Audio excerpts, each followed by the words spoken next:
I'm going live. Okay, yes. Welcome to the show where we discuss the first of Marvel's Netflix miniseries and discern the truth about why this show stands above the rest. The elements of quality storytelling that other shows are blind to. But not this show. No. Oh, yeah. So join us as we start Discerning Daredevil. And Blue Dragon 5, how are you tonight? I'm well. All right, and tonight we are going to be talking about episode 4 entitled In the Blood. Is that what it's called? In the Blood? Yes, In the Blood. Okay, In the Blood. Yes, aka better known as You Embarrassed Me in Front of Her. Yeah. Okay, so what's your general impressions of this episode, Blue Dragon 5? Oh, this is a great episode. It's so great. It's one of the finest. Yeah, I would definitely say it's a highlight. It's one of those where it's like there's just a whole ton of stuff that happens that it's like, wow, okay. I would say, like, I don't know, I think the show's really structured out very well in terms of, like, episodes 1 through 4 are really where you get kind of, like, you know, everything's just building. And then I think, you know, ultimately what happens at the end of this episode, it's really the breaking point. And it's like, okay, now it's, like, end of Act 1 for Daredevil Season 1. You know what I mean? Yeah. I'd agree with that. Okay. So, yeah, with all that in mind, why don't you if I can find the damn card, which I can't. Oh yeah, I can. Never mind, that's a lie. Why don't you start us out with some plot? Okay, so in a nutshell, here's what happened. Start with the flashback to Anatoly and Vladimir, our Russian brothers. Are going to be very important in this episode. To their prison days, and they're planning to go to New York and start their lives over again. We see Matt and Claire getting closer. Meanwhile, Ben, Urich, and Karen, they're debating over how to pursue a Union ally, how they can go about that, if they should. Fisk is courting Vanessa, and it's really adorable. It's really, really compelling stuff. The Russians eventually find Claire, try to get an edge over the man in the mask, try to find him, get more bait as we've seen them do in the past. They find Claire, use her as bait. Daredevil saves her ultimately, and Matt saves her ultimately. Then Anatoly, just in a nutshell, Anatoly ruins Fisk's date with Vanessa by, let's just say, by getting ahead of himself and pays the price in more ways than one. And then basically the episode ends with like a war is about to be started, and that's where that's the episode in a nutshell. All right. So, with all that out of the way, let's go ahead and let's go through the arcs. All right, as always, let's start with Matt Murdock's arc. And would you say that Matt was kind of would you kind of say that Matt and Claire kind of have a co-arc this episode? Certainly. I mean, yeah, they're very important. Yeah. So we see, speaking of Claire, we start the episode, he's really bonding with Claire, and the big theme of this episode, a lot of great thematic stuff this episode. Big thing is trust. Mm-hmm. He's letting someone in, and Matt's big word is, if you let someone in, they're going to get hurt, which we do see pay off through the episode. And we get that. That's kind of our big starting point with Matt's arc. He's just kind of worried about letting people in. We also see, speaking of that, we get a sense of him having his history with Foggy in the episode. He and him get a lot of chit chat going on about the past, and Foggy wanted to be a butcher. Oh yeah, he has a great ongoing, reoccurring story. Oh yeah, so the story Matt's heard various times. Oh, we love Foggy Nelson. But again, with Matt's kind of worrying about letting people in because it might get hurt, and people like Santino and Claire might get hurt because of him. That's kind of a worry because Matt's just thinking he's in over his head given what's happened the last few episodes. How he's been baited, he's been beaten the crap out of, and people literally impaled themselves in fear of this new bad guy he's going up against. And he had to kind of go against his own sort of moral structure in the courtroom last episode. Yeah. Well, again, I don't know if it's going against it, but he is definitely coming to grips with the fact that his moral system is failing. Sure. Well, the system he believes in is failing. That's a better way of phrasing it, I guess. And we also see, he's evolved as a character here. First of all, he's taking it real personally when people close to him are getting hurt because obviously they're close to him. So he takes it real personally when the bad guys are targeting people he's close to. But in terms of how his arcs he's evolved, he's applying strategy in his takedowns, thanks to Claire kind of pointing out, you don't have to do it just the fist way. You use some non-violent methods once in a while, would you? Yeah. And again, we see. I think there's sometimes in my notes when the fight scene just goes on, and I'm just like, and they fight. I think the big thing with Matt's arc in this episode and going forward is that with his character, it's kind of he takes one step forward in trust and then 2 steps back.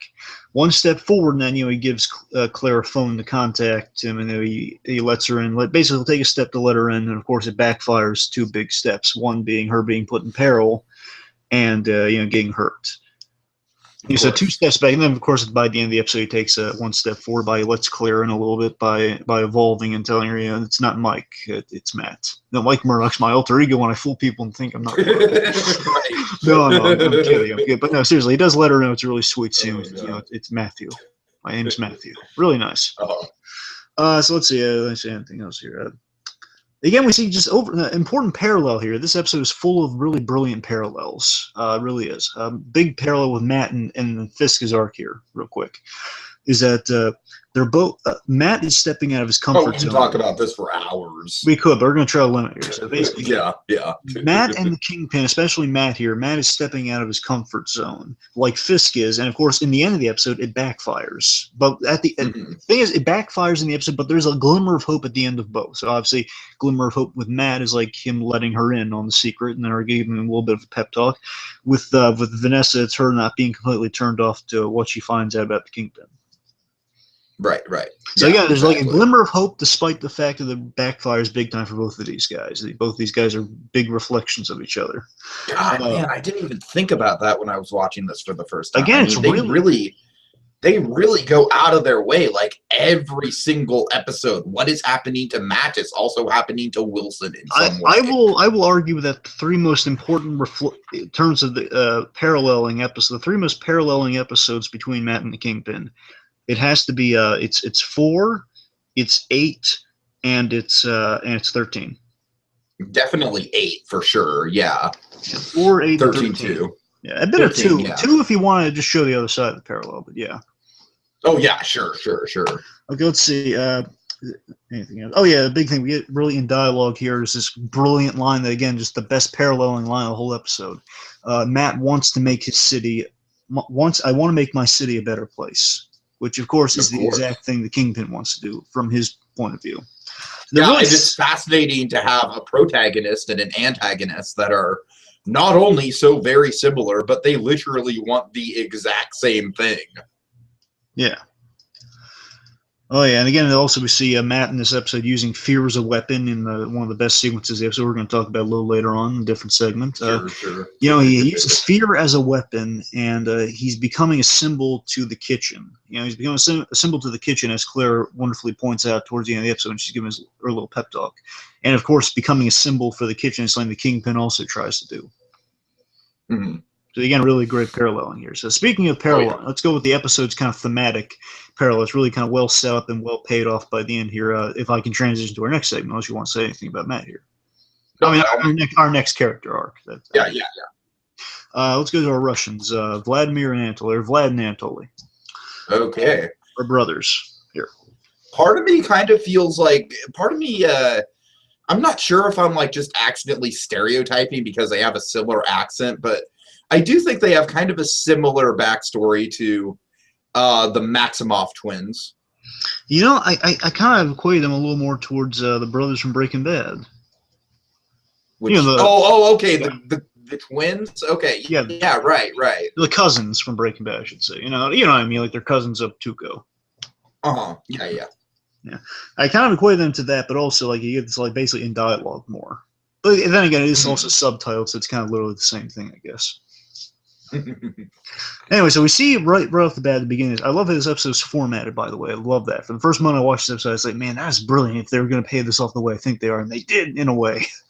I'd never Right. expected in a million years the way they pay it off, but they pay it off really Oh well. God. Oh my. So Oh basically, boy. we see right from the beginning. And by the way, I'm just gonna throw this out real quick. I don't want to dwell on it too much, but does Vladimir, the blonde haired one with the scar, does he look like evil Russian Dylan to you? Just saying. Now that you point it out a little bit. I'm just saying, real quick. That's all I wanted to say is before I forgot it. Right? Okay. Anyway, so You know, I have black socks you can borrow. I will not lend Fist my black socks. What was that? Okay. Okay. Anyway, so no more of that. We can't spend time on that anymore. So, the two of them we see from the beginning. They're in a Russian prison, not the Gulag. That's from the Muppets. Now, they have a very close relationship. There's no musical numbers in this prison. It's really horrible conditions. No kind-hearted Tina Fey warden. Yeah, basically, this place is so horrible. It's like the idea they would kill a prisoner, just leave his body in the cell. And am I reading this right? Do they start eating it? Well, no, the rats eat it, but they. The rats eat it. Okay. They use it though. Still pretty gruesome. They do kind of like the whole use every part of the buffalo. So as the rats eat the thing or are left for the eat it, they use the bones to escape. They use the guy's ribs as shivs. Oh, okay, I got you. They take the guy's rib cage bones and use them as shivs to kill the guards and get out of there, or at least use them for something to get out of there. That's the implication. Okay. So basically, here's the idea. And there's a bit of not implication. There's a bit of ambiguity on this, but I think it's the way they speak about it. Basically, these guys have fallen from grace. They're in a horrible situation, and they're binding them together, bounding them on this arc to regain what they've lost and kind of make a new. Basically, it's kind of the immigrant land of opportunity story, like kind of a Godfather 2 situation. I believe in America. Well, that's one ticket too, to like old. Yes, I know, but still, it's the same idea. Sorry, Sam, you're right. Yeah, I'm sorry. I keep thinking. Of course, I know that's one. That's the opening line of the movie. Come on. I'm sorry. Whenever I make the Godfather 2 comparison, I keep thinking of like a little Vito Corleone getting his name read wrong on the thing. That's all. Oh yeah, right. and anyway, so with that whole land of opportunity story, which by the way, I really love the idea because New York obviously is the land of opportunity when that stuff would happen. Mm-hmm. And the big thing is the implication is that these guys were actually royalty in Moscow. I'm not sure how the hierarchy works in Moscow. I don't know if they have like princes and stuff. Basically, they ask. Yeah, they call themselves princes. I'm wondering if it's like they live like princes, or there's a slim chance they might actually have been princes because there's a hint that they might have been actual royalty. That was just like the Russians like really just super hated them and they put them in prison. Right. So I'm not so sure about it. They might be they describe themselves royal. The point is they lived like royalty regardless. Mm-hmm. And just show you how far they've gone to be being guys in prison. And a few really brilliant things are set up in their arc here. So one, just going to bring it to the two brothers here. Anatoly. Now Anatoly's the one with like the longer hair, not the evil looking Dylan one. Excuse me. Yeah. So Anatoly is weaker. It's important. Like he says, I don't know if I can make this, brother. It's when they have the little bonding moment. Anatoly is weaker, yet he is smarter. So he's like the calmer. He's the calmer guy saying, "Listen, we need Fist, so we can't screw this up. Okay, we need to buckle down here, so we can keep what we have." He wants, and it's really important. He wants to protect his brother. He's the brother with hindsight. It's funny that last comparison. There's that. If they are kind of like evil Russian versions of Dylan and Norman, it's kind of like that, but they're reversed in their roles as brothers because the hot. Oh no! The one that would be more like Norman Bates looks like Norman Bates got. He doesn't look like. I'm saying in comparison. The one that would be the Norman in the relationship is actually the Dylan in the relationship. The one that looks like Dylan is actually the Norman in the relationship. It's kind of funny. Oh. Anyway. So. I just really like, throughout the whole episode, the one brother is just like, no, we must not bow down to Fisk. Yeah. And boy, does he pay for that. Yeah, remember, it's funny. Now, Vlad is the blonde Dylan looking one. He's the one who is vehemently, no, we are not bowing down to Fist. And Anatoly is the peacemaking one who says, look, I'm going to go. Remember, he dies because of Vlad is vehement. He's kind of the hot-headed one, yet he is right in the end. That's important. Mm-hmm. Vlad is filled with pride. He's embittered at kind of situation he hates. He's very reckless.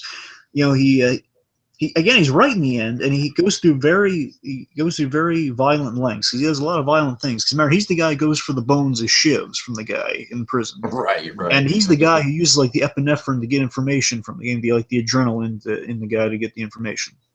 Mm-hmm. So and he's all about whatever it takes. So we get to see from the Russians like how desperation has served them well. And of course, in this series, we see how desperation is very important to these characters. What they are willing to do in desperation, like what Matt's willing to do in desperation, what Kingpin is willing to do in desperation in episode 8. Even Karen and Ben. Exactly. So desperation is something really nice, kind of cemented in here with the Russians at first. Which I think is nice. For sure. So again, they're really trying to prove themselves, kind of regain what they've lost. And again, also like Vlad hates Kingpin's ego. He hates the fact we can't call him Fisk when Fisk. Yeah, that really gets under his skin. Yeah, he hates the fact that the guy thinks of him as a god. This guy's no Romero, is what he might. And I must say, I have had working relationships with people like this, and I can sympathize. Where it's like I'm the guy that's just like, okay, man, let's just stick by the books. It's like. And then the guy I'm working with is like, no, man, fuck the system. Now, I'll tell you what I think the reason he really hates the Kingpin is I think he hates the Kingpin because he is in such a position of power. It reminds them of what they used to have as princes or like as prince equivalents. Right. It's just a horrible reminder of like how low we've become on the totem pole. And like, remember, the big thing is like the Kingpin's doing them a charity or offering to do them a charity. And he's like, giving us charity? He thinks we control the whole Russian ranks of this city, and he's helping us? How dare, again, he's kind of a pride Walter White type thing. Like, no, we don't need his help. Oh, it's just absolutely right, for sure. Of course, bites them both in the end. So again, sadly, Anatoly, it's so tragic how Anatoly pays the price for the loyalty. I didn't even notice that. Because again, you would think it's going to be the hothead one who pays. It's kind of a Gus Fring. Right. It's kind of like a Gus Fring situation of, he's the one who speaks out, yet he is the one who lives on it. Yeah, that is very, very darkly ironic.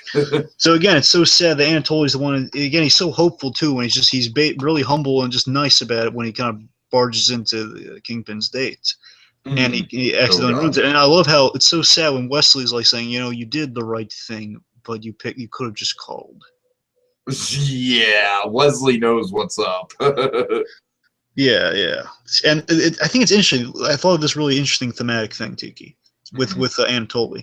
Anatoly is the only character in this series who ultimately isn't who he really is. In the end, in his last moments, he wasn't who he was. He went. Let me explain. So throughout the series, you would see a Kingpin. All the characters, they do things that define who they are.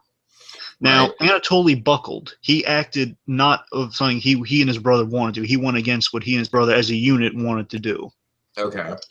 And so, like, Wesley will do whatever the Kingpin says. Daredevil, obviously, he makes sure, Kingpin does not win. Kingpin, he goes, like, Karen's willing. We see Karen's willing to go that extra step that Matt may not be willing to go.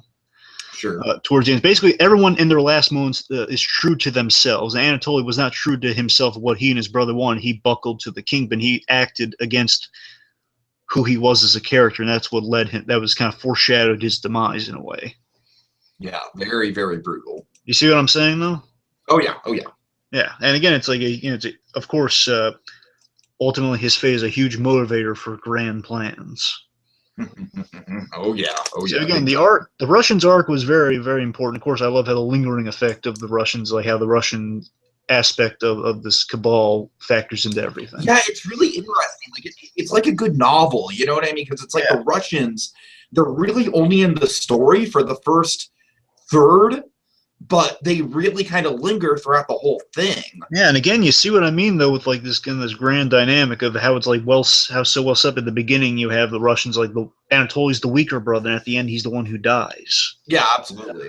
And again, they're both so willing to protect each other. Anatoly did this to look out for his brother, like in the past, and here he's doing it to look out for his brother. And of course, he pays the price. It's so sad. Right. It's really fascinating. I thought again, it's showing you like kind of how they had these great intentions that end up in tragedy. And you're right. I mean, it really does kind of remind me of like something straight out of like a Martin Scorsese movie or something like that.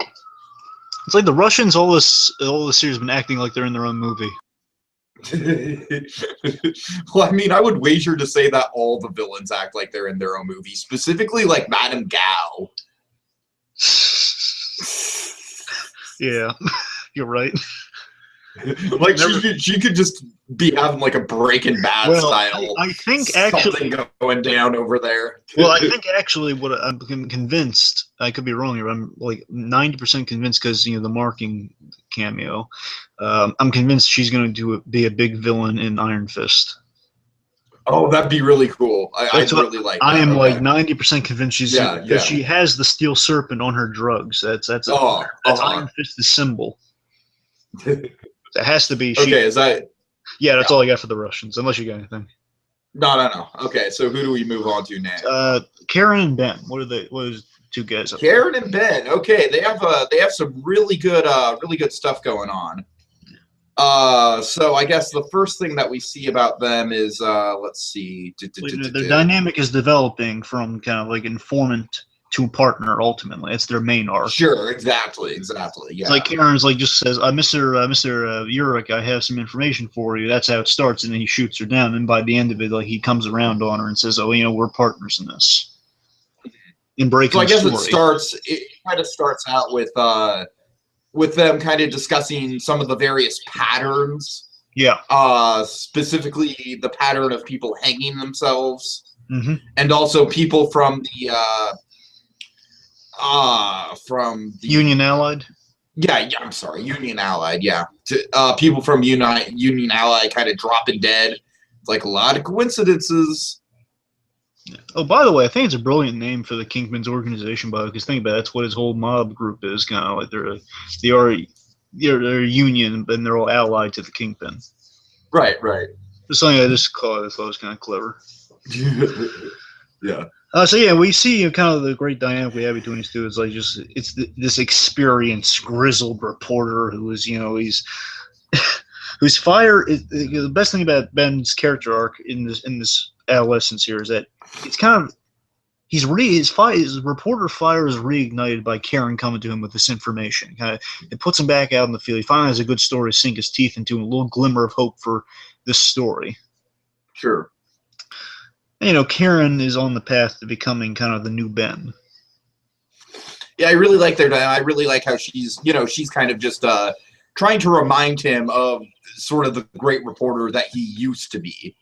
She's like, you brought down the Italian mob when I was in diapers, for God's sakes. Come on, man. We see his bonds with the Italian mob too in that last episode we just talked about. Very true. He's really friendly with Silvo, and Silvo was like he's the retired leader of the Italian mob. Mm-hmm.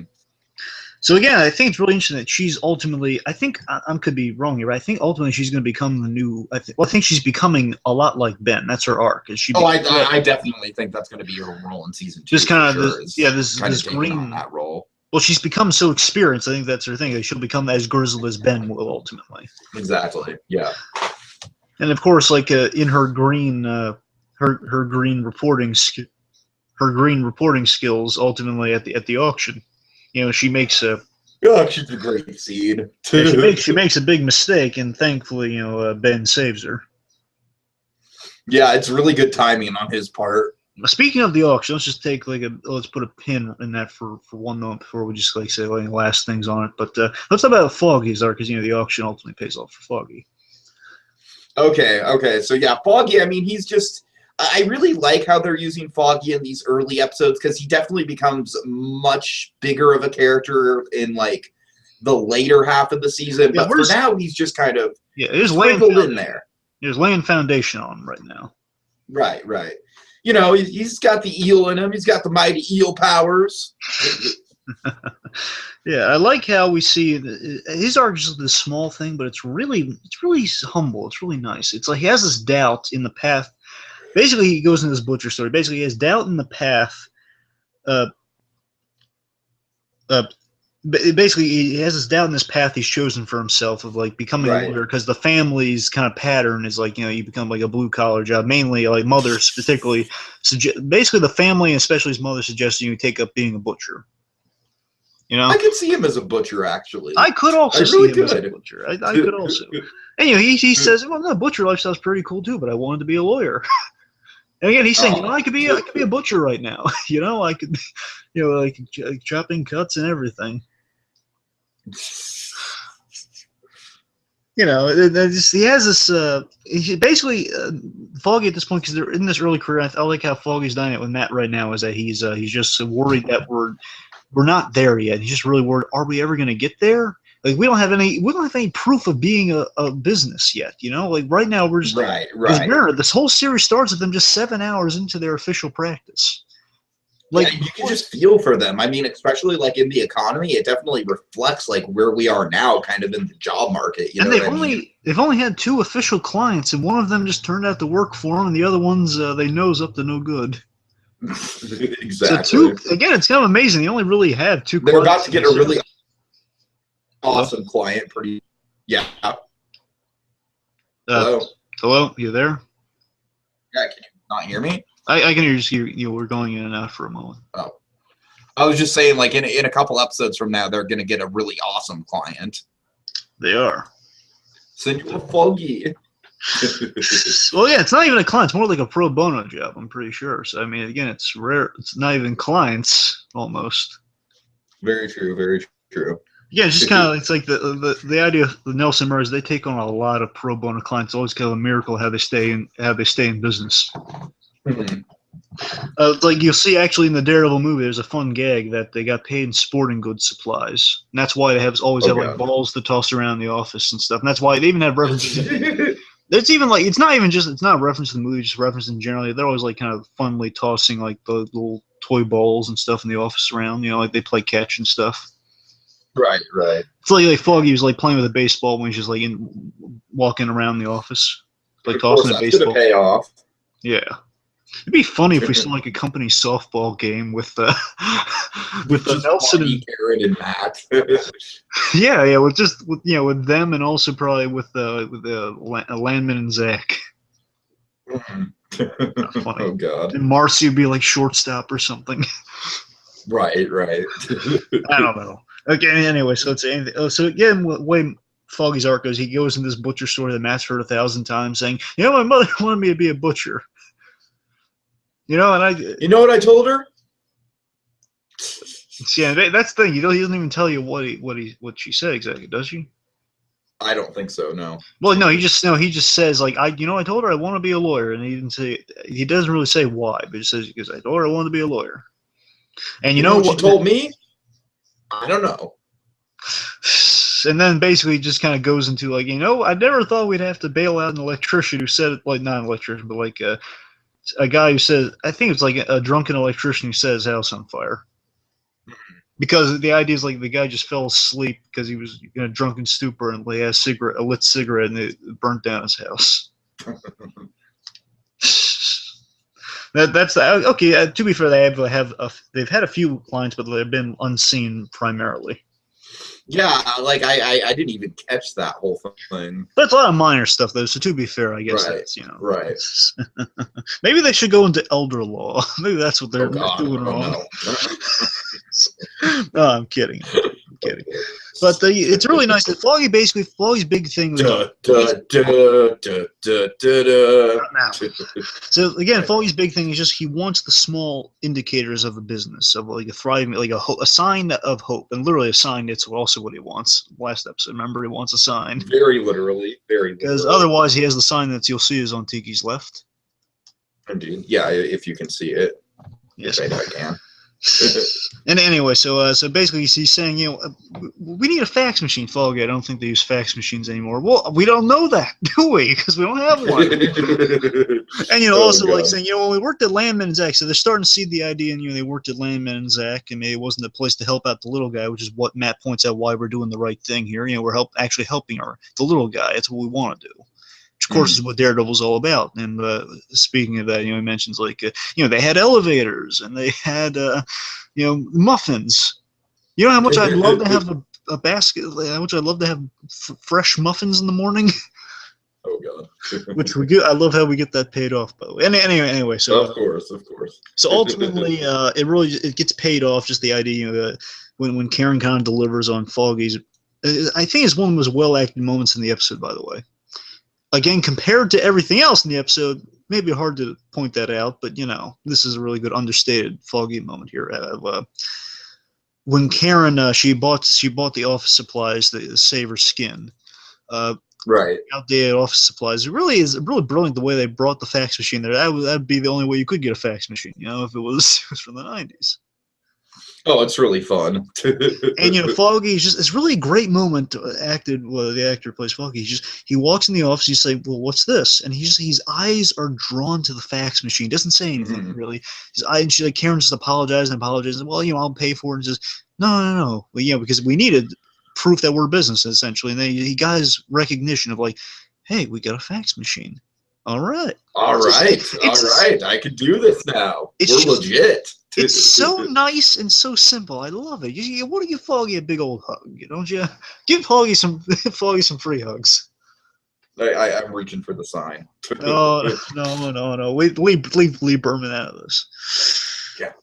Anyway. So let's say anything else to wrap up with Karen and Ben. No, not that I can think of. You know, they'll be an invaluable team together, which we'll definitely see. That's it, where it ends up, like the two of them on board saying, you know, we're going to be working together. We need to work together smart if we're going to do this. Oh yeah. Okay, so last arc, big arc. Oh gosh, here we go. Huge in more ways than one because the guy is a beast. Yeah. So first of all, just kind of picking up on some additional painting stuff to kind of get us into this. So with the painting, I think the painting catches Fisk's eye because it brings up old memories, which we've gotten into. So I'm not going to get into it. Of course, yeah, it most definitely brings up old memories. And something thematic with Fisk's arc here is that it is how the past defines who you are, and of course, thematically with this episode works in big time with the Russians. Past defines who you are. Karen, there's a line with Karen Page about how, you know, I've looked into your past, and I've looked into your past, Ben Urich. You know, you're putting them, as you say, putting the Italian mob when I was in diapers. So the past is a huge thing. Of course, think about it, this Tiki, Foggy bringing up like how his past, his mother wanted to be a butcher. All past is a huge deal. There we go. Thematic tie there. Right on. Nicely done. Nicely done. Past is a huge thing in this episode. How the past defines who you are, which of course painting huge symbol of that, which we'll find out later on. Yeah. Yeah, and of course, Vanessa's words will have huge impact in how she weaves. She weaves herself into the Kingpin. I think just the idea. Remember when Vanessa just comes up to him and she says, you know, talks about the painting to him, like, how does it make you feel? Alone. Sure. That moment. Well, here's why it's so important to you, because I think it's that. He's just entranced by that pain. The fact that, you know, he's just flashing back, we can assume the old memories are defining to him. She walks up there and she says just these really impactful words to him, like, and that's basically her just being there in that last shot of the episode is basically saying, you know, she is now weaved into the Kingpin's past and his present and his future. You know what I mean? I'm gonna go with yes. So.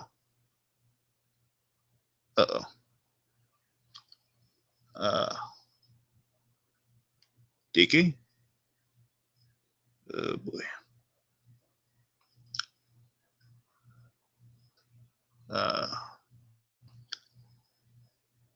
Tiki, are you alright? Hello? Oh boy. Sorry, folks. Not sure if Tiki's all right. I'll keep going, but I just want to make sure he's. Tiki, you okay? Oh boy. I'm going to keep going for a few minutes here, folks. I hope he's okay. Okay. Let's see. So, speaking of that, so again, Vanessa is kind of weaving herself into. Okay, sorry, folks. I think he's trying to rejoin us. We'll see again. Hopefully, everything's okay. Okay. Again, so I think Vanessa's just kind of weaving her. The fact that she's present during this kind of this big entrancing moment for like it's a huge defining moment, is him looking at that painting. It's like she is kind of weaving herself into that past and present, which is why she's so important to him. And she. The big thing, Kingpin's arc here, again in reference to Matt's arc, as I mentioned earlier, is the Kingpin takes a big risk in going out in the open for this date. It's a huge thing. That's why the Russians ultimately are able to track the Kingpin, which leads to Anatoly's demise here. We also see a lot of really great shades of the Kingpin leading up to that moment. He forms we see the bond he truly shares with Wesley. Again, these two ultimately we're going to find out are like brothers, and it's a really moving relationship. Just the idea of these two guys. If Kingpin is the most intimidating guy around, Wesley is the guy who has to work really closely with the Kingpin. And they have these really human moments together. So I'm sorry if I just let you know. So if D doesn't come back soon, the thing drops out. We'll probably be trying this again, just see what's up. Anyway. Let's see. So let's see. Anyway, yeah. So they have a really, really great bond. Him and Wesley. I love this really subtle, not subtle. It's good. It comes back. It's a really great little subtle thing here. How Wesley picks out the wines for Kingpin's dates, and it's just mentioned here, like when Kingpin's at his dinner date, and he's pouring the wine, and he mentions like offhandedly, oh, my assistant picked that out. Mentioning my assistant picked that out is just this great little touch of like how maybe I should be on a date with him. And he takes a little offense to that until they realize it's a joke, really funny thing. Just showing you how interconnected Wesley is to a life, and later on it's really going to save his dates. Later on, he points out, Wesley picked this out, picks out really good wines. Good old Wesley Kingpin. Okay, so. Big thing with kind of the plot of this Kingpin's operations here. There's a lot of doubt placed on the Russians' abilities because, again, the man in the mask is making them look like fools, and he's trying to quail them out of respect. So again, it's this thing where the Kingpin's organization right now, they barely need the Russians because they're really supplying them with some stuff just to quail them, so the Russians are not an enemy, so they can just kind of work with them and use their resources. And basically, out of respect, Kingpin's trying to help the Russians out, so they're not like too embarrassed, which of course messes with Vlad's pride. He's not too crazy about that. Okay, I think we're getting word. Oh, thank God you're okay. I'm so sorry about that. My computer just froze. So I was really worried about you. I think you dropped out of frame. I thought you might have passed out or something. No. Good, God, I'm sorry. I was looking down I was looking down. I told the people I was worried about you. I was like, oh no.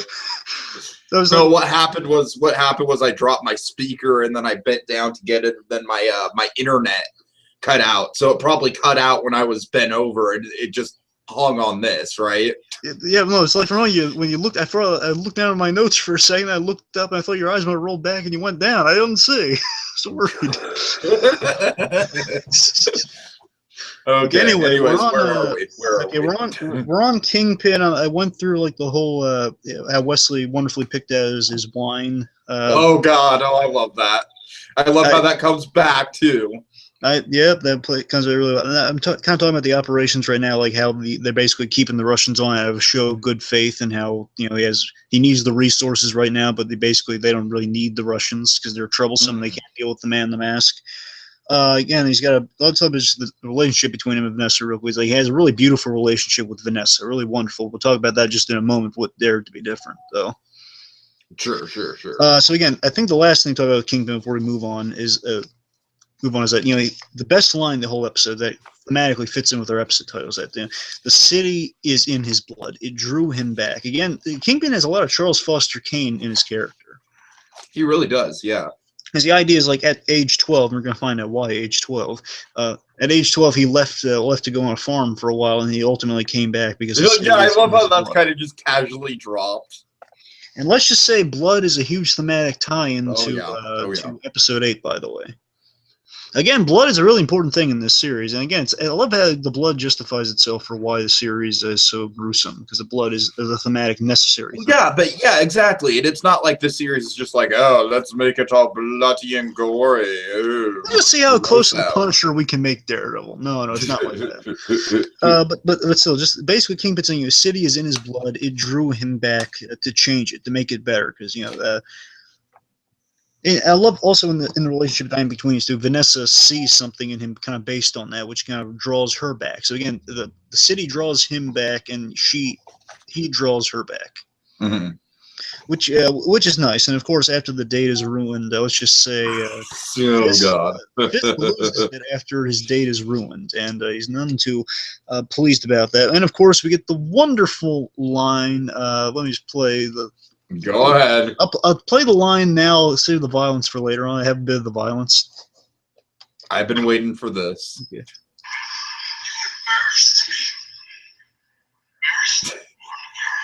You embarrassed me. You embarrassed me in front of her. Doug and Rob Walker just can't stop quoting that. It is a really great line. No, it is it really the line is. of the series. I bet you. I think it is. I think it is the line of the series. So let's just say, without getting into kind of the violence quite yet, basically we see in the scene building up to that moment, we see the physical threat of the Kingpin. And also, I love how we see just with this.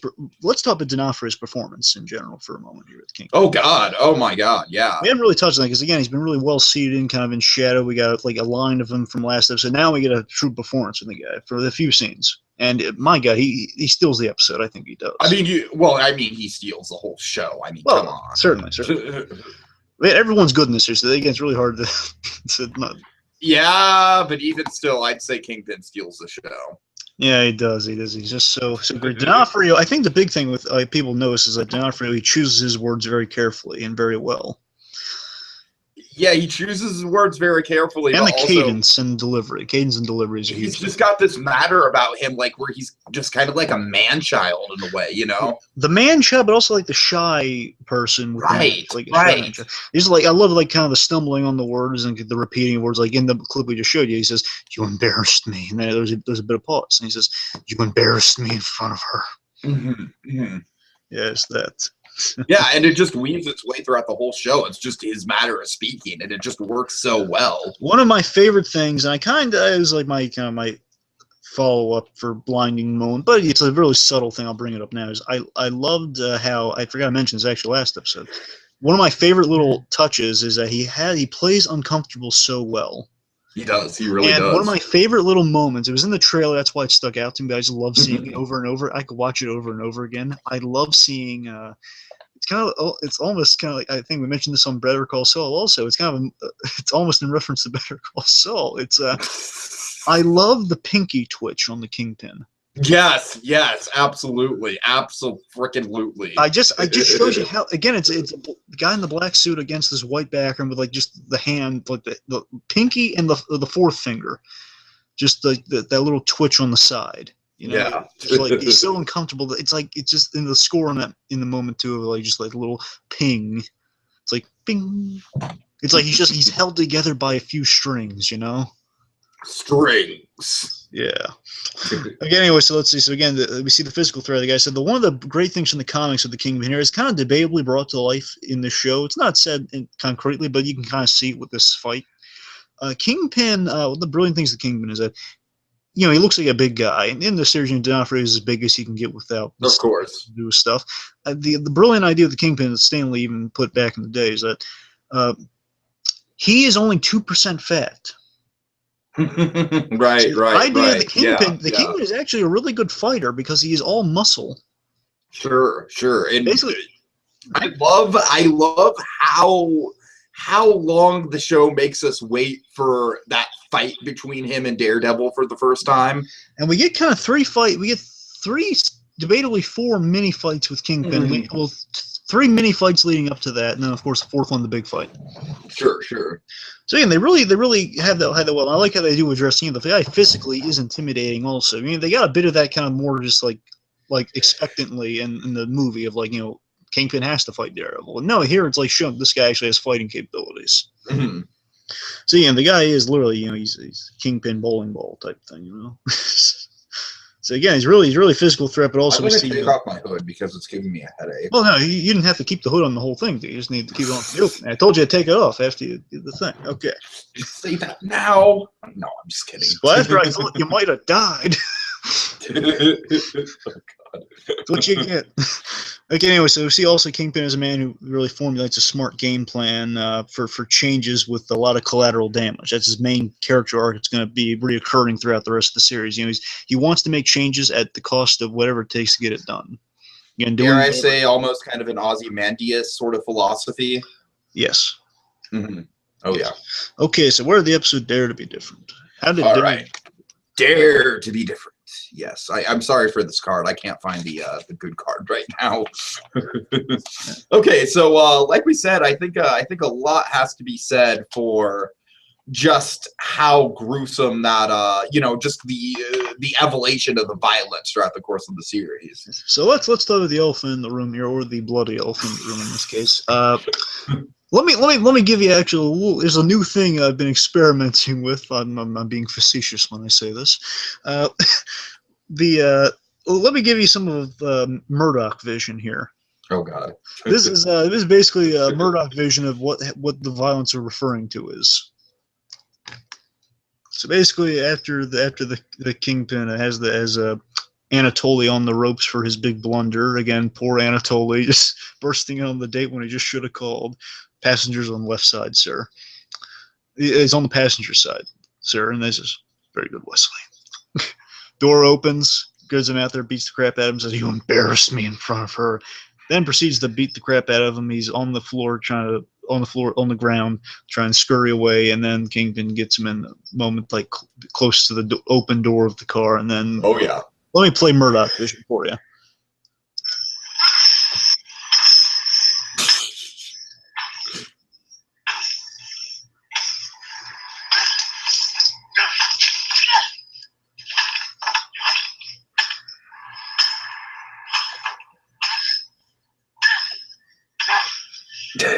It really goes on, doesn't it? Well, he was a smart guy. Oh man, it's excessive. Wow, I didn't realize it went on that long. That's it in a nutshell. Yeah. So yeah, Wilson Fisk just beheaded a man with a car door. That's what that was. To be fair, he didn't even just behead him. He made him without a head. Oh, okay, so he didn't. There was no head that was detached. It was decimated. I want to make that clear. He really. Right. The guy has no head left. So there was no beheading. It was just. It's not even decapitation. It's full. It is kind. I don't know. It's not even just like it's just straight up like I'm going to destroy your head. Yeah. This is like not cut it off, just destroy it. It's like, and let's just say this, folks. I mean, again, they went stylistic with it, but still, oh my God, how gruesome was it? It wasn't just brain matter; it was like the goopy, vicious. I mean, I could be wrong here. I just going from like what was coming out of Walt and Jesse's bathtub. Yeah, I mean, I could be wrong here. It's not it's not even just human slushy. I think I saw like kind of like from Hannibal, like the brain sack and stuff. I don't know. Oh dear. The point is, like, I love the visual image of this little raining down effect of like the last of the spurt on like the bottom of the door handle. Oh yeah. The bottom of like the door little place on the van where you step off of, Sure. Really, really great. And then of course the best part about this, well, visually is like I'll say it for Braille Trail. We'll get to it. Mm-hmm. Let's talk about just sort of the ramifications for the character of Kingpin moving forward after this, because I think that's also another kind of dare to be different sort of thing where I really do feel like the brilliance of Kingpin. And keep in mind, this is kind of just a philosophy I'm kind of taking from Rob and Doug Walker and their discussions on this show. But really, the brilliant thing about Kingpin is that this is essentially our introduction to him. Yes. Our introduction to him throughout these like it's kind of funny where it's like episode 1 and 2 is kind of like Matt's big introduction, and then episodes 3 and 4 could be looked at as Kingpin's big introduction. Now, I love the ending of episode 3. I want to make that clear. I mean, as good as this one is, I still think 3 is a fantastic introduction to Kingpin. Oh, it absolutely is, for sure. We introduced him just for the reputation. But what I'm saying is that, like, you know, like, we've basically just seen this guy kind of just be this awkward, you know, just asking this woman out on a date, you know, just all this sort of, just really sort of like average Joe kind of stuff, really. I'll tell you, again, you know me, I love my mundanity. Of course. And then all that just gets thrown out the window with this moment with Vladimir, because it's just like, holy, you know what it is? It's his box cutter moment. Well, it's Anatoly. Oh, I'm sorry. Sorry, it's important. But you know what I mean, though. Like, it's totally his box cutter moment. It's a moment where it's like, oh, what the hell did he just do? Oh, damn. It's his box cutter slash. Well, it's his box cutter moment slash just describing the violence. It's also kind of the ATM moment, but basically box cutter through ATM ish moment. I mean, I just say box cutter because it's right at the beginning of the season, and it's like basically seeing that is like, okay, now we know what this guy is capable of, and now every time we see him in a room, even if it's just kind of this mundane day-to-day sort of stuff, we're gonna know he's gonna be able to snap at any moment, and for very trivial kind of stuff. And again, what was so brilliant executed, just how the series dared to be different here, is just it was so well built up. It's just like the fact that people would kill themselves in such a gruesome way to fear this guy. And that was, first of all, that's a big expectation to put on your guy here. And then the following episode, they show you what this guy is capable of, why people fear him even more than just the legend of the guy. It's like the physical guy it can do. And also just shows the unpredictability of this guy. You're right, it's spur of the moment type stuff. It was a great setup just for the future. You're absolutely right. Oh, yeah. And like I said, every scene going forward, we're going to just be like, oh God, this guy could snap. The sheer temper tantrum, childlike temper tantrum, well, you embarrass me in front of her. You know, just that whole idea of just, you know, because you did this trivial thing. I was going to kill you, but now I'm going to kill you in a much more gruesome way. Exactly. Because you embarrassed me in front of her. You embarrassed me in front of her. I picked out wines. I had Wesley pick out wine special. Oh God. You embarrassed me. You know, let's cover in quickly a few things that the show dare to be different. First of all, we get kind of a Nick Fortian-ish moment here. I love just there's this really subtle moment with the Russian brothers when they're visiting one of their guys. They truly do care about their guys to an extent, because again, they've been in the position of these guys. Okay. When they, it's not Sergei, but it's someone else. It's like Pierre, whoever, basically the guy Daredevil threw out of the window. No, out into the dumpster. That guy. The guy was in the coma. Yeah. Do you know his name? Well, it began with I know Sergei was the guy who was beaten. That would be really helpful to have for notes. By the way, is the name of the guy who fell into the dumpster. Well, I did, but I have to take 2 sets of notes for this show, so I can make sure I get it right. Right. No, I'm serious. I have to take 2 sets, and the one to get the episode beat by beat, then put it in the category. So I do take 2 sets of notes. Well, you're one step ahead of me then. Because I just do the beat by beat, and then I hope that the beat by beat gets me into the categories. It's like Pietri or something. It's like it's not with the P in it. That's okay. Actually, okay. I'm sorry. It's actually there's another guy named that. It's someone with an S. There's another S name. It's like a Siavin or something. That doesn't matter right now. Point is, when they visit the guy in the coma, who is going to come back, by the way. Oh yeah, very much so. That guy, when they visit him, you know, they bring him a balloon and flowers. Right. And it cracks me up. And I just love this. I don't think it's Sergei, because I don't think it's Vladimir, because if it was, it'd be hilarious, because like a happy get well balloon. But I think Vladimir had the flowers, like these sunny little flowers, and then Anatoly had like the one get well blue, just chucks to the side the minute he walks in the place. Yeah, right. These guys bring like I'm sure it's for like a cover, just saying, "Oh yeah, we're going to visit our buddy." Oh, definitely, yeah. Actually, to be fair, I forget. Yeah, remember that it's not a cop who's in the coma later on, is it? Is Maybe it also might be a little bit of a callback to that line last episode about like, oh, when a man dies, he used to deliver his wife flowers. Yeah. Maybe, I don't know. I know I might be stretching with that. Let me ask you this real quick though. Is this still this guy in the coma that we call back to like 2 episodes from now, or is it a cop who's in a coma? I can't remember. I think it's the same guy. I want to say it is, but then again, I forget if this guy died from the epinephrine or not. Well, I guess we will. I guess we'll just have to see. I guess that's what the rewatch is for, isn't it? Right. Anyway, so we have just overall a few things are rapid fire here. So we got a really clever Breaking Bad style plot relevant flashback here. Let's open it with like how we've done like past flashbacks to kind of influence how the episode goes. Like whole like the not Ozymandias, but it might have been Grant State. Remember, like we see Walt like ordering the pizza and like the name of Holly, that sort of stuff.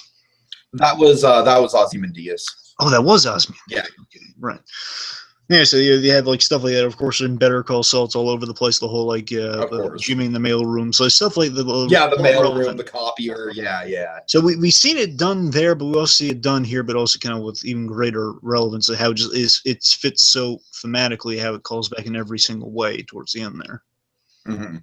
So it really it's kind of daring to do stuff other shows have kind of tried to do with like Arrow with their flashbacks, their flashbacks to the island, but this is really well done. Just I still can't get over how Arrow has flashbacks to an island. It's like that is so lost. Yeah. Literally. So just with that though, it's like how they're kind of implementing the flashbacks like a show like Breaking Bad and how it's paying off so well with a show like that. Oh yeah. This isn't a Dare to Be Different type thing, but I forgot to mention it when we went over the Uric stuff. Sure. He totally does a Batman exit at the auction. He does. It's really cool. Just a total bad exit. Yeah. Again, the brother dynamic is very interesting and very compelling. You don't really see that often, Oh yeah. Yeah, I mean, just saying with these two, like specifically with these two brothers, who we really don't know that much about, and there's kind of like. Well, as we said, it's really like they're defined in terms of like one of them, wants to be professional about it, just wants to get the job done. The other one is kind of just hung up on pride and hung up on, what he's kind of expecting to get out of America versus what he's actually getting out of it. Yeah, but here's the amazing part, though. Here's why how it dared to be different specifically. Mm-hmm. We get this all in one episode. Sure. And it has ramifications, but the point is we get all this dynamic in one episode and it feels really compelling. Of course, it's going to carry over because it's so compelling. Oh, yeah. Again, it was really clever in the subtle logic, how like Ben was catching like other watchers at the auction, just pointing out they're doing the same thing you're doing right now. That's why none of them are actually bidding. Mm-hmm.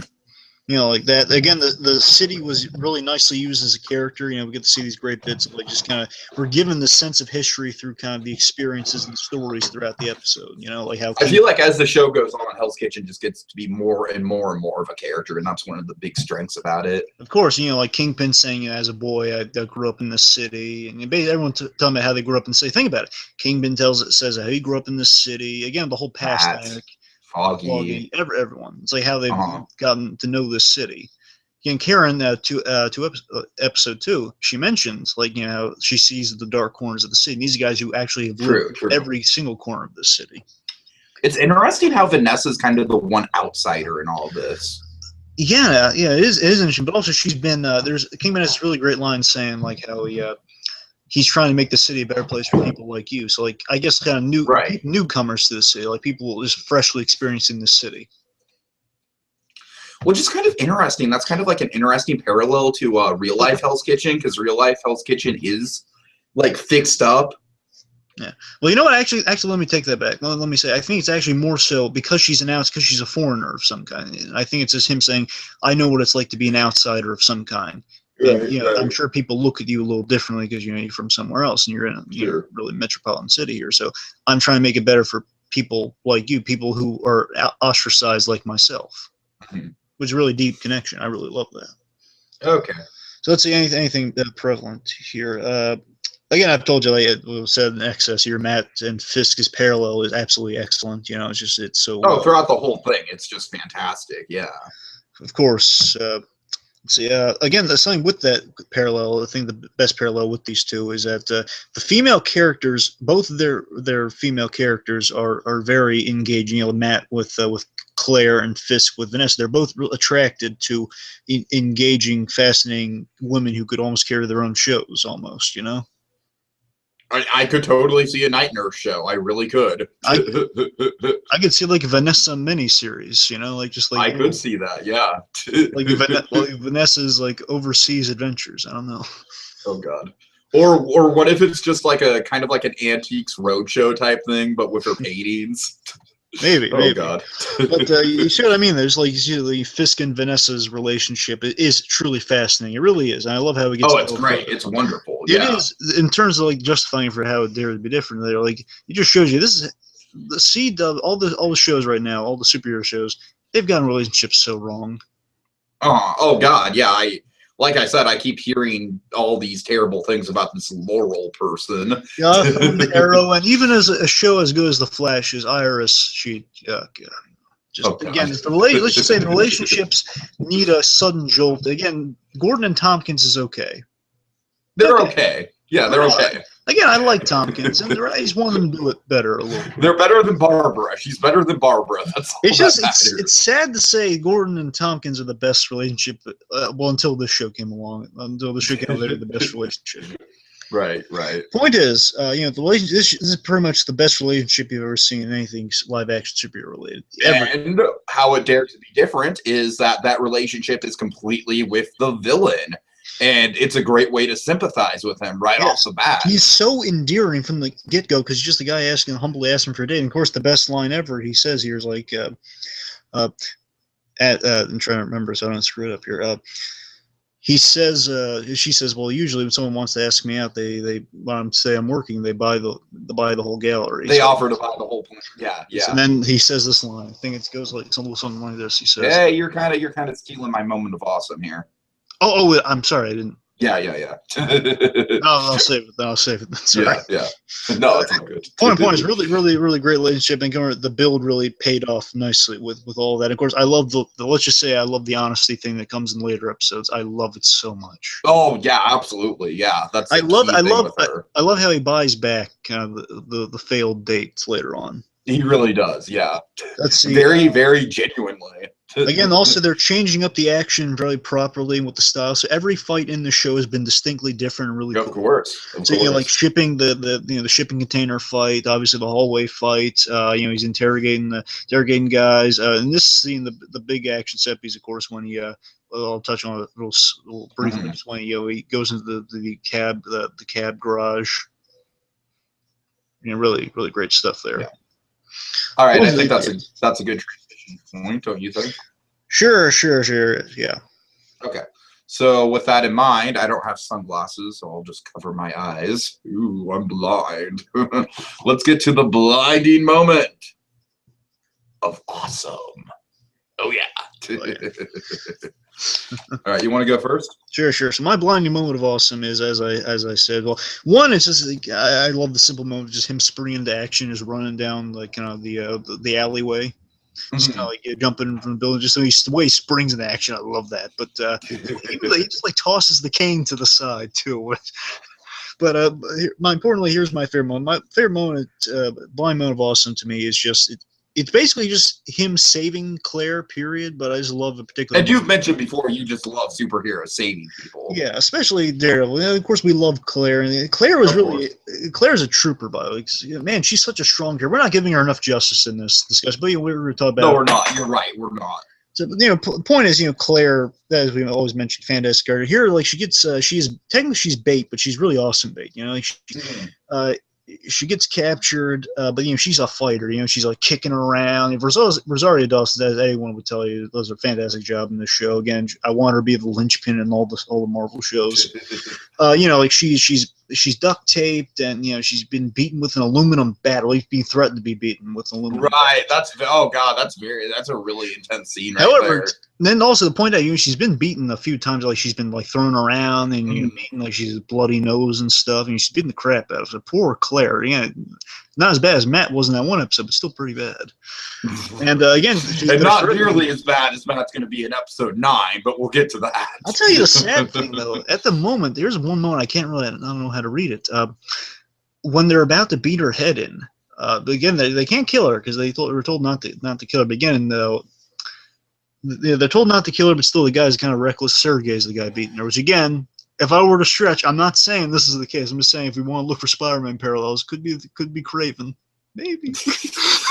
That's true. That's true. I don't buy it though. I'm just saying. I don't think so. I don't think they'd have like that big of a Spider-Man villain just there like that. Hilarious though. No. Oh, anyway, for the record, Craven is definitely the Spider-Man villain that has not been on screen that I want to see on screen the most out of any of them. Anyway, my point is like when Sergei's about to hit her a few times with the bat, she's kind of scarily saying, "I don't know who he is," because remember she doesn't know who he is. She has Mike as the. No, she doesn't. Yeah. So the question is, do you think she's saying that because she just is buckling to him, or because she's just saying, "Well, I don't know. I'm not lying to you. I don't know." No, I think in the moment, I think she's just legitimately like just trying to do the best she can in the situation, and it's like she just genuinely doesn't know. Yeah. I like to think it's just I like to think she has that resiliency because again, she was fighting them off pretty hard. Like I don't know. Mm-hmm. Mm-hmm. Anyway, so then of course here's the moment. Kevin Smith talked in ages about how she. Yeah, how basically the lights go out, which is one of my favorite half of my favorite moment here. Daredevil is using fear to his advantage. He's taking her advice. So again, Claire did help save the day here. He blacks out the garage to kind of put the intimidation factor up, and then she's laughing like, "You want to ask him?" She starts laughing like a goddamn crazy person, and it's brilliant. It's great. It's like a cathartic release. Yes, and basically saying, yes, the rapture has come. He's here to save me. Says, you want to know his name? Ask him yourself. Ha ha ha. Something like that. And Rosario Dawson is just amazing in that moment. Seriously, she is. Anyway, so as Daredevil comes in for the save, basically a lot of stealth attacks here and basically freaking out the guy with the bat and then the other guy. Basically, after the guy with the bat, he goes for the gun and pulls it on Claire. Says, don't come any closer or I shoot her.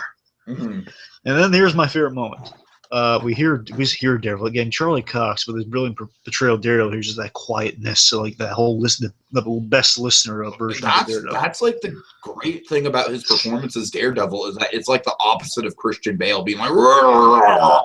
Now again, I don't want to look too much into religion of things, but if you think about it, devil. If you look into like the devil thing, the devil would be kind of your Mephisto in the Marvel universe. So like this guy with that calming voice, just kind of like the oily snake-like voice, kind of. Right. It's basically a quieter, not like a big booming devil. No, basically like a quieter, understated guy. So he's kind of devil-like in his delivery in a way. Yeah, in a very kind of non-traditional sort of way. But I love how the Russians are thinking of him as the devil because he got threw him in the trash and he's the devil did this to me. Really cool. Anyway, so he says this great line. So again, the Russians first of all think of this guy as the devil somewhat, which is kind of cool. And he says, as his gun to Claire's head, put the gun down, or I promise you'll never hold anything again. Oh yeah, I love that, and of course, I love when Claire hits the guy with the bat too, which is really cool. And then there's this sweet moment like they're embracing each other. It was like, you saved me moment, all really nice. They're pals, yeah. Okay, so my blinding moment of awesome. I mean, we already kind of talked about it ad nauseum, so I'll kind of keep it brief, but it is when Fisk goes to ask Vanessa out on his, on his little date. And just in a nutshell, I love it how, just for how much of an everyman it makes Wilson. How much it's like we've been building up to this guy, and this is before we see the kind of grisly sort of chop the head off with the car dealio go down. You embarrassed me in front of her. Yes. So like you said, it's like, the first thing she asks, she's like, how are you enjoying Rabbit in a Snowstorm? And I love his acting where he's genuinely touched, he's like, oh, you remembered. You know what I mean? Oh, like yeah. He's genuinely touched by that. That's the last thing I see. I hung it in my bedroom. It's the last thing I see every night.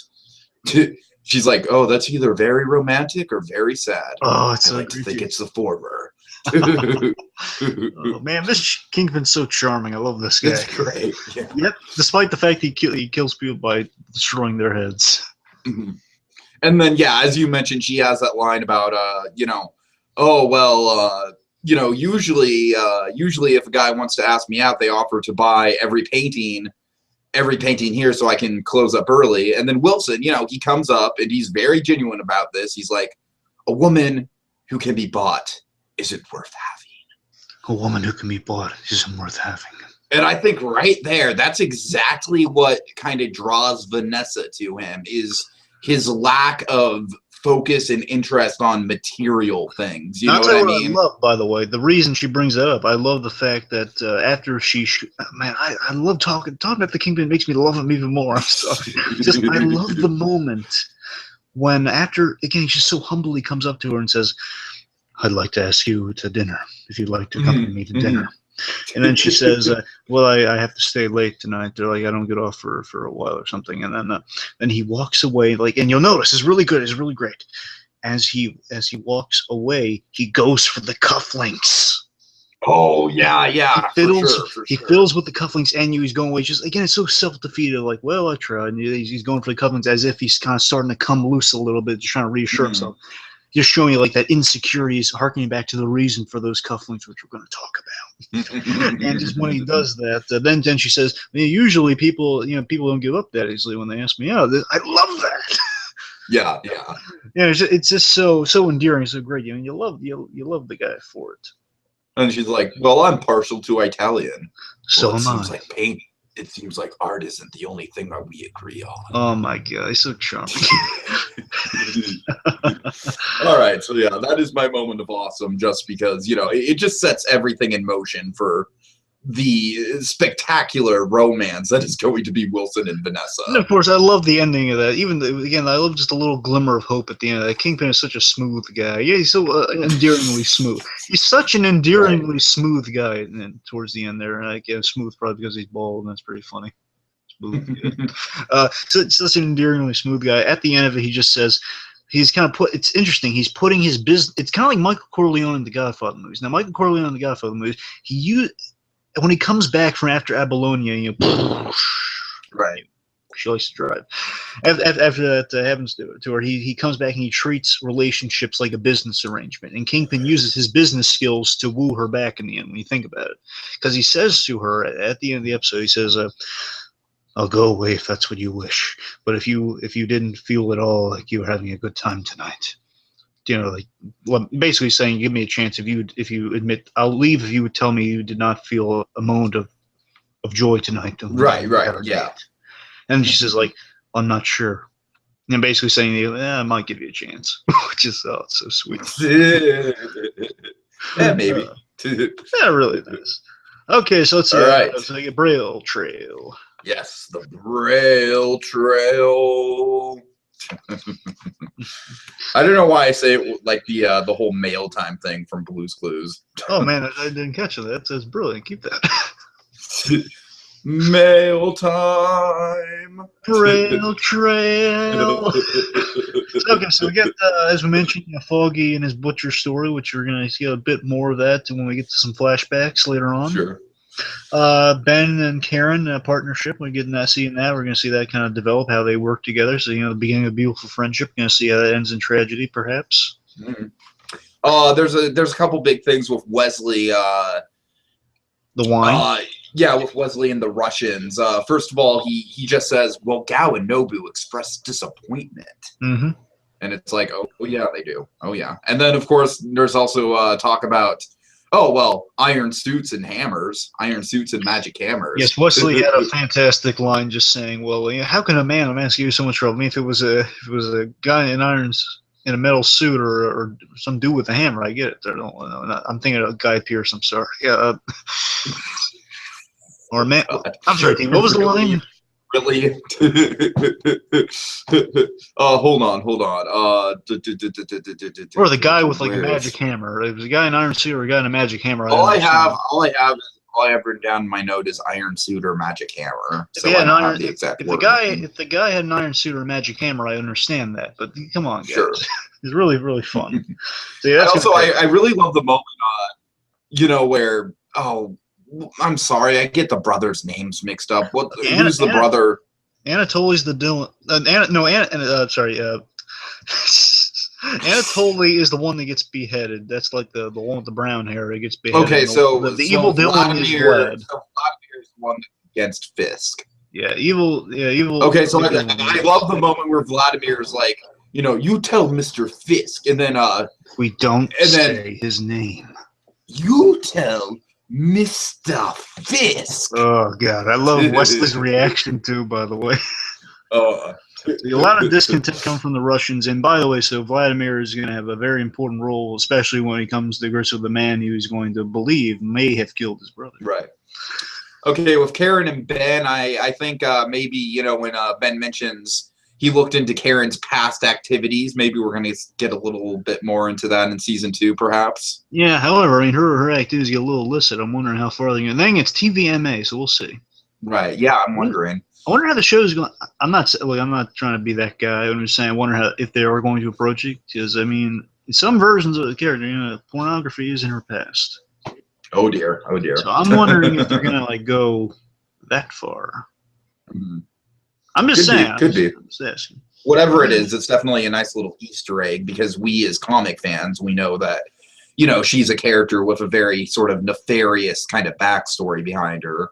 Yeah, well, I mean, I can do the negative elements with the drug addiction. I'm more than certain. Right. I'm thinking they're going to go more the drug addiction route, or maybe even the alcoholism route, because there's already kind of shades of that. I'm going to throw this at you real quick. I think season 3 how can they not get to season 3 after? We'll see how season 2 goes. I'm just saying 3. Come on.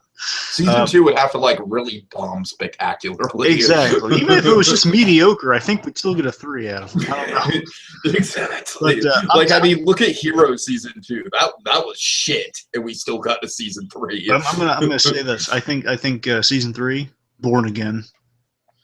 I still need to read that, man. I still need to read that. I'm pitching season 3's Born Again, and maybe towards the end of the Kevin Smith arc. People who know Daredevil know what I'm talking about. Okay.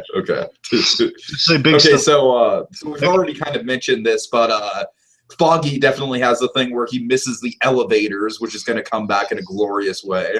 Yeah.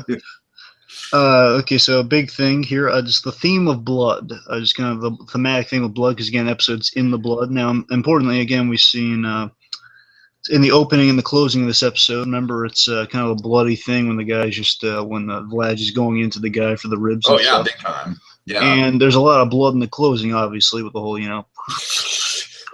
just a little bit of blood. Yeah, just a little bit.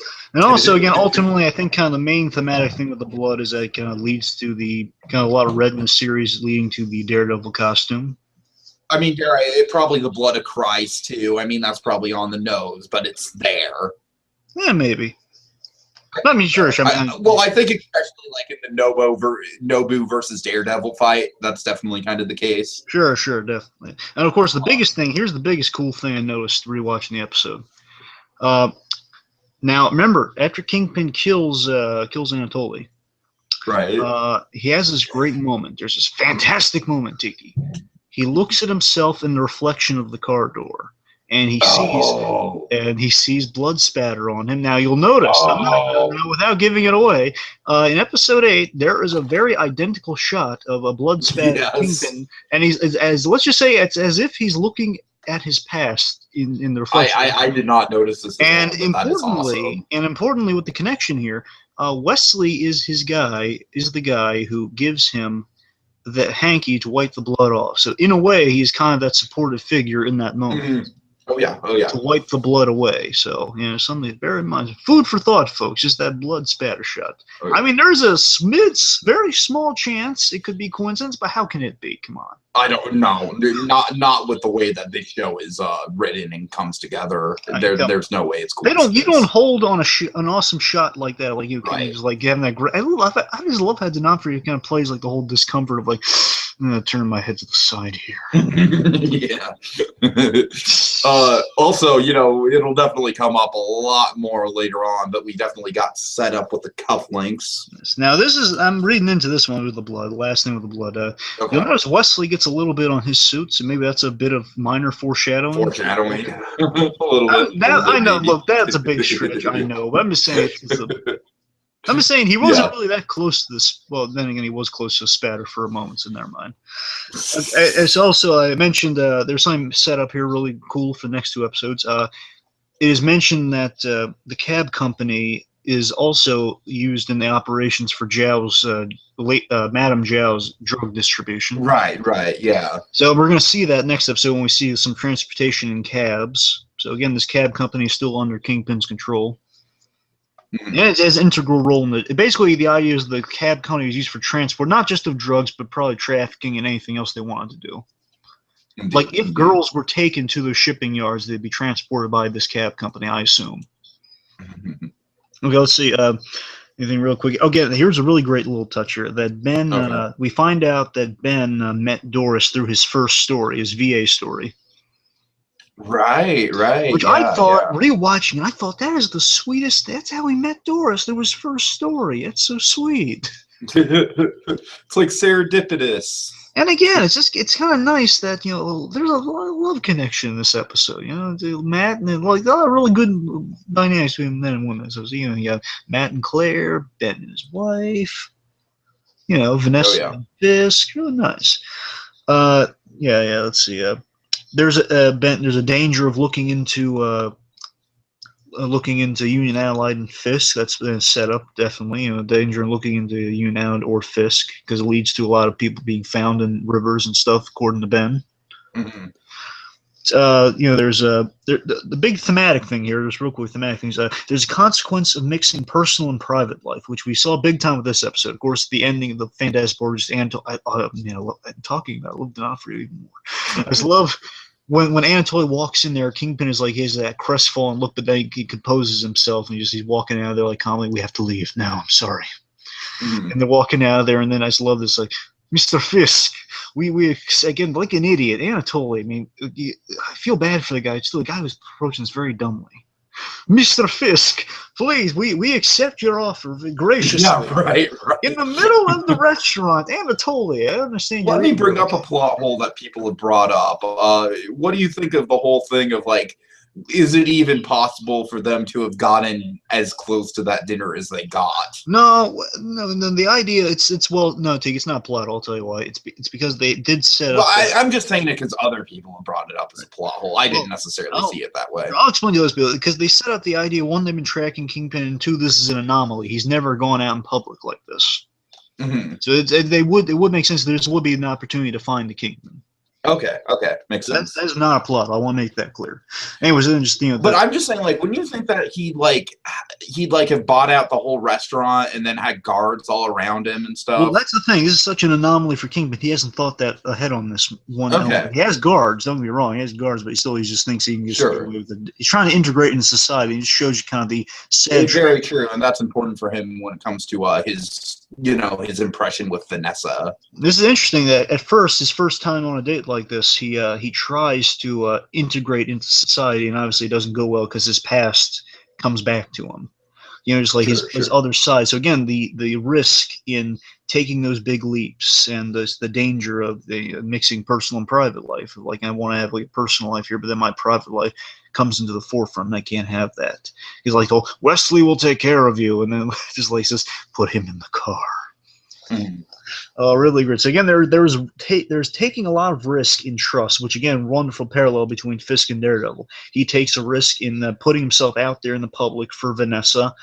Matt takes a big risk in trusting Claire with his identity, and of course that comes back to bite them. Right. Again, we see how close Wesley and Fisk are. They're practically brothers, as we're going to find out. Indeed. Again, there's a big theme of he's picking up one of the wonderful words Kingpin said here. He feels alone with that painting, and we see the thematic thing of being alone, and versus branching out. Kingpin, he was solitary with that painting. Then Vanessa came into the fray, and then he kind of realizes, with Vanessa he can branch out. And then Daredevil, who's used to being alone, he couldn't quite do things when he was alone, but he's branching out and doing more stuff with Claire. But there is a consequence. Mm-hmm. Rabbit in the Snowstorm, of course, memory of past reminding him how horrible Hell's Kitchen can be and how different he is currently. Exactly. And also whenever he looks at that painting, it just reminds him why he needs to help. It's really cool when you think about it. Whenever he looks at that painting, it's a reminder of why he needs to help the people in this city, why he needs to help the city. And as I said before, I just think that just adds such a rewatchability to the show once we know what that painting is. And again, the huge theme about not being alone. Think about this episode, Tiki. Everyone in this episode is paired up. It's Karen and this episode's all about pairing up. Matt and Claire, Karen and Ben, Matt and Claire, Kingpin and Vanessa, the brothers. Foggy and the Fax Machine. Oh God, absolutely. I'm kidding, but you know what I mean. So yeah, you're right. The brothers, brothers there too. Mm-hmm. Yeah. Also Wesley and Kingpin too. That's also another. Oh yeah, for sure. Bromance and all that stuff. Science bros, but for business, actually they're business bros. Yeah. And also the power and weaknesses associated with these partnerships. So again, Karen is kind of the weakness right now in the relationship, where Ben is kind of the powerful one in the relationship. It's kind of like a dynamic like that. Also, I kind of glazed over it, but just real quick, so we just didn't forget to cover it.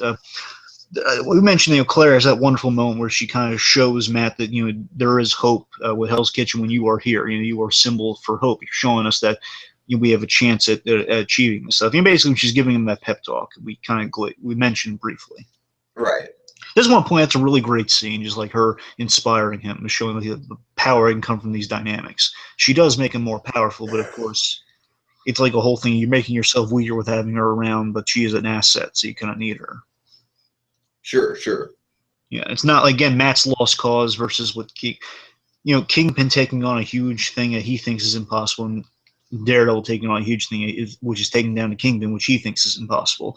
And together they're going to meet each other at this midway point. It's going to be really fascinating. Okay. All right. So with that, let us get to the Nelson Murdoch verdict. Yeah.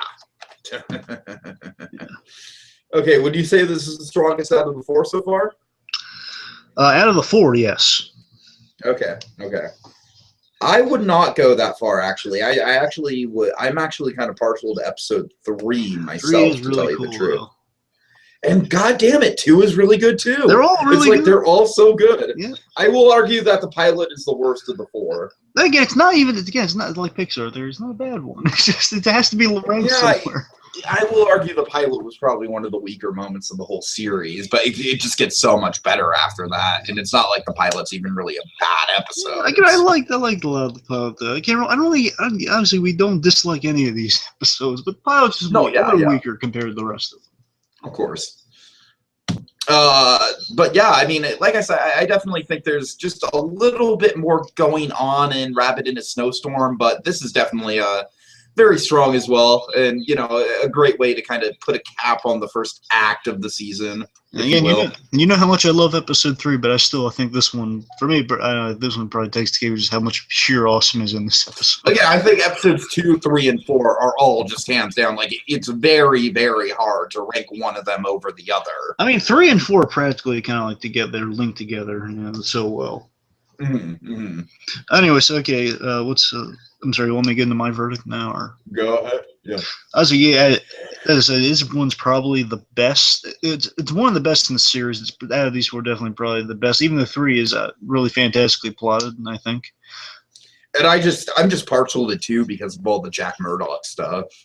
Yeah, again, each of these feels like such a distinct flavor too. It's like each of them feels so different. Yet again, also with the violence, one last thing on the violence is that it's not just violence for sake of violence. It is it has the psychological. It has this great psychological touch to it.